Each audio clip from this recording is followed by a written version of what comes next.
Hey guys, what's up? I'm here talking about the Starlight River mod after everyone else has probably already covered every single thing in it. But, you know, that's just how I roll. I don't know something is out until a week after, and my videos take 2 months each to make. The inner slug that likes to come out whenever I work on videos just does an absolutely stellar job of keeping me out of the scope of relevancy. Anyways, I'll stop being salty about it. We've got a big, fat, juicy Terraria mod to talk about. A mod that's looking to become one of the best mods that this game has ever seen. That may even be slightly underselling Starlight River because it honestly has the potential to be the greatest Terraria mod ever made. And that's a big claim, but if you've seen anything about Starlight River, which you probably have because I'm late, you'll probably not feel like I'm very far off the mark. This mod has incredible features and mechanics that completely change the game as we know it. Even just upon entering a new world during my first livestream of the mod, it barely even felt like Terraria. I mean, just look at these trees. Absolutely majestic, except for that one normal tree that got his legs cut off for some reason. The world is already looking quite cinematic, and hopping over to the desert, you get another taste of the incredible atmosphere that the Starlight River developers are creating with these giant monoliths in the background, which are very intimidating and have given me, for literally the first time in my life, something interesting to see in this biome, which deserves kudos in itself. Heading underground, we find some of my favorite additions in any mod, which are extra structures. The mod has reworked underground houses that were my first experience with the modified chest loot system that Starlight River has, where the chests in the modded structures have a guaranteed item, usually a weapon, tool, or accessory, along with a selection of 5 other items of which you can take 2. This is the first time I've ever seen a completely different mechanic in the way that chests and loot generation works in Terraria, and it's just one of the completely novel aspects that really sets this mod apart. There are other structures and small additions dotted around the world in this mod that make a lot of fairly mundane areas a little more interesting,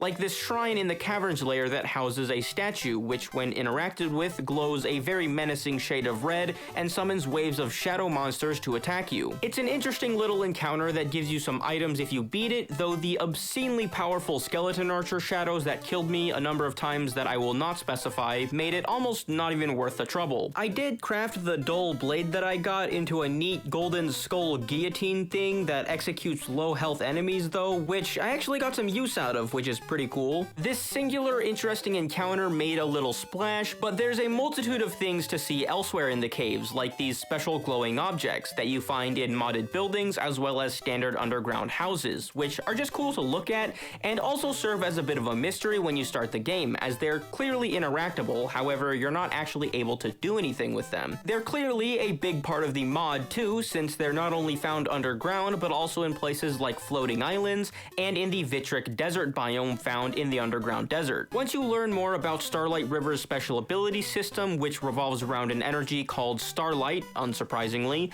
you're able to use a power that you gain to identify these glowing objects and are told that they're infused with Starlight, and to break them you need to use a stronger Starlight force of some kind. This force comes in the form of a dash skill that you can obtain a little later in the game that destroys these glowing items when directed towards them. When destroyed, depending on which one is broken, the player is rewarded with different new materials and special items. The item that I got out of this Starlight relic wasn't very interesting, but the materials open up entire new sets of gear to use, which of course is always exciting. There isn't much that'll get most Terraria players going more than flashy new weapons. Now, I'm gonna bring it back around to the modded structures and their functions once again, because along with housing special items and cool mechanics, they can also play a role in furthering game progression. Finding this statue inside of a special building in the snow biome and clicking on it releases a spirit, which gives a buff to increase your mining speed and leads you down to an icy construction with a treasure chest and another statue. And this process repeats, leading you further and further down until you've reached a huge blacked out area.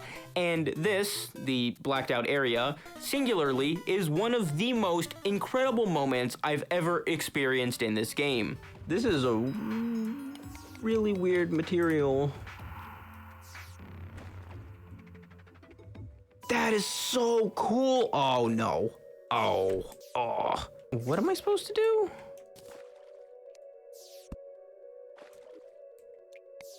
Oh shit.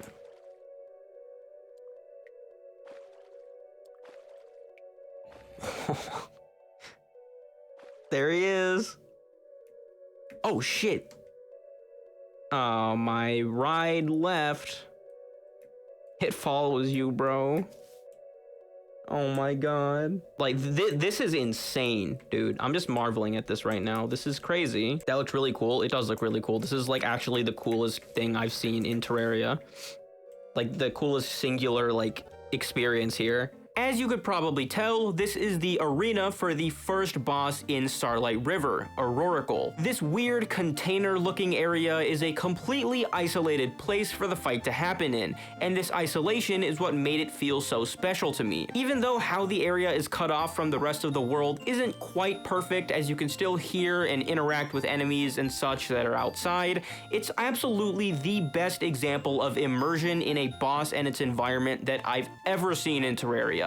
It's incredible. I'm not going to go over the boss fights in the mod themselves because there's enough nuance to each of them that I feel like that would be a topic to cover more deeply in a separate video, and I think I've done a good enough job of spoiling everything else in the mod for you already. However, I will briefly talk about the context of the next and final two encounters in this version of the mod. The single enclosed area of the first boss fight is expanded into an entire new biome for the next two, the Vitric Desert that I mentioned earlier. The Vitric Desert is a huge pocket in the underground desert primarily used to house two areas that are isolated in a similar way to the first boss arena. You find a character in this biome called the Glass Weaver, who's been a little lax with upkeeping his forge and wants you to help him repurpose a new one to make more things out of glass with, I assume. But first, he decides to test you. After the first interaction with him, he waits for you in his old forge, and once the player is prepared, the second boss fight commences. The Glassweaver summons waves of enemies to wear you down, which are apparently supposed to be like his own creations that he made, and after you've defeated them all, he finally gets off of his ass and fights you himself. Once defeated, he gives you a key that opens the door of the enormous temple structure in the center of the biome,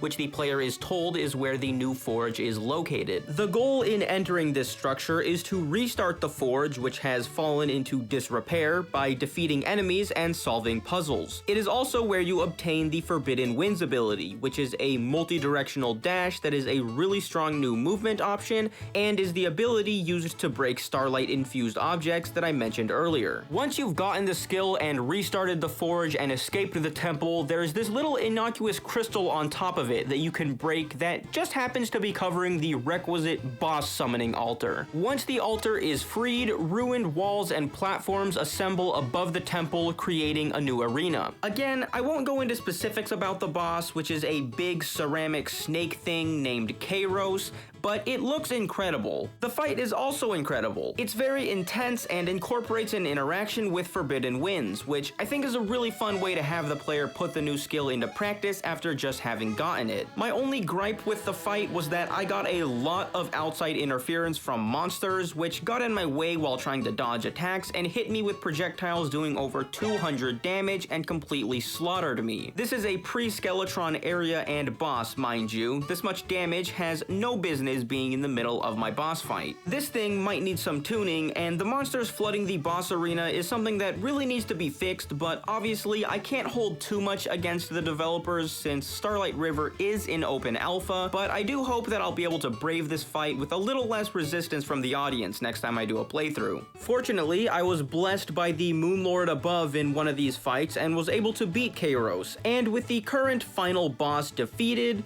I mean, that's pretty much it. I went home and cheated in a bunch of weapons to try out, and still have no idea how to get the third Starlight ability. So that concludes my first experience with the Starlight River mod. My closing thoughts are, as I've already alluded to before, that I think this mod has insane potential. It has the most meticulously crafted bosses that I've ever seen in Terraria, and that includes their designs, fights, and surroundings. The way that arenas in the current singular dungeon are sectioned off from the rest of the world is done in the most engaging way I could imagine in a game like this, and the special mechanics that need to be used in the boss fights and that make up the puzzles creates experiences that are unique in a way that I don't think any other mod that I've ever played has even attempted. As I said at the beginning of the video, Starlight River feels like it makes Terraria into a completely different game, Or perhaps it's more like another game that's been created within this game that we love so much, in contrast to most mods, which to me feel like they build on the game that's already there. And that all kind of sounds way too deep and might not even mean anything. It's just the best way I can describe how I think Starlight River sets itself apart. Anyways, I'm done monologuing. I'm sure everyone has already left by now, but if you're still here, consider liking the video. And also, join my Discord. I'd love to talk to you guys. Now, I'll be seeing myself out, and I'll see you in the next one.